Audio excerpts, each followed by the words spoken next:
যে খবরে নজর রাখবো, ফের মহাকরণী হতে চলেছে সরকারের প্রশাসনিক ভবন। মহাকরণ নিয়ে পিডব্লিউডির বিশেষ পরিকল্পনা। ইতিমধ্যে ইঞ্জিনিয়ার ও প্রশাসনিক কর্তারা মহাকরণ পরিদর্শন করেছেন। বিস্তারিত জানবো, কথা বলে নেব আমাদের প্রতিনিধি পার্থপ্রতিম ঘোষের সঙ্গে। পার্থপ্রতিম, ঠিক কি পরিকল্পনা? দেখো, বিজেপির যে সরকার গঠন করবে এবং সেই মন্ত্রিসভার শপথ গ্রহণের পর তাদের ইতিমধ্যেই পরিকল্পনা রয়েছে বলে জানা গেছে এবং ইঙ্গিত আগেও দিয়েছিলেন শ্রমিক ভট্টাচার্য যে মহাকরণ থেকে তারা কিন্তু প্রশাসন চালাতে চান। এবং যে মহাকরণ অতীতে হচ্ছে 2011 সালে মুখ্যমন্ত্রী হিসেবে মমতা বন্দ্যোপাধ্যায় শপথ গ্রহণ করার পর সেই মহাকরণের নবনির্মাণের কাজের জন্য বহু বছর ধরে মহাকরণ বন্ধ অবস্থায় রয়েছে, সেখানে নির্মাণ কাজ চলছে। এবং সেই জায়গা থেকে কিন্তু এখন যেটা পরিকল্পনা সেটা হচ্ছে যে মহাকরণে কিন্তু আগামী বিজেপির যে প্রশাসন, সেই প্রশাসনের যে সদর দপ্তর সেটা মহাকরণই হতে চলেছে। এবং তার জন্য একটা পরিকল্পনা ইতিমধ্যে পিডব্লিউডি তৈরি করে ফেলেছে বলে জানা যাচ্ছে। সেটা হচ্ছে প্ল্যান এ এবং প্ল্যান বি।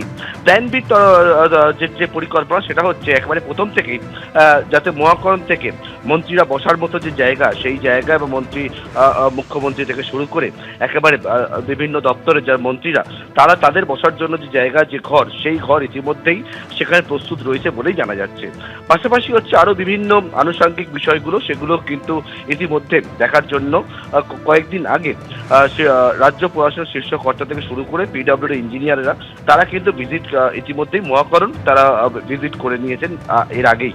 এবং যেমনটা জানা যাচ্ছে প্রশাসনের শীর্ষ কর্তা থেকে পিডব্লিউডি ইঞ্জিনিয়াররা তারা আজকেও কিন্তু মহাকরণ ভিজিট করতে পারেন এবং করে মহাকরণ থেকে যাতে বিজেপির যে সরকার একেবারে যে সদর দপ্তর, সেই সদর দপ্তর প্রথম থেকেই যদি চালানো যায় সেই বিষয়ে কিন্তু একেবারে যে প্রস্তুতির কাজ এবং সেই মতো পরিকল্পনা তৈরি করে রেডি করার কাজ সেটা কিন্তু তৈরি হয়ে গেছে এবং সেটা কিন্তু অনেকটাই এগিয়ে গেছে বলে আমরা জানতে পারছি।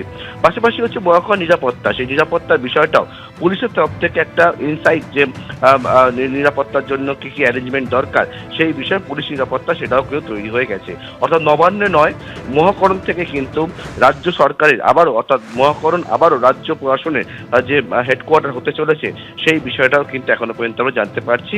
এবং সেই চেষ্টাই পুরো দমে চলছে যাতে মহাকরণকে প্রথম থেকে একেবারে প্রস্তুত করা যায় এবং মন্ত্রিসভা শপথ গ্রহণ করার পর মহাকরণ থেকেই যাতে তাদের কাজ চালাতে চায় এবং কাজ করতে পারে সেই মতো একটা প্রস্তুতি, সেই মতো রেডি করে রাখা, সেই কাজটাই কিন্তু ইতিমধ্যে হচ্ছে বলে জানতে পারছি আমরা। সুকন্যা, ধন্যবাদ পার্থপ্রতিম।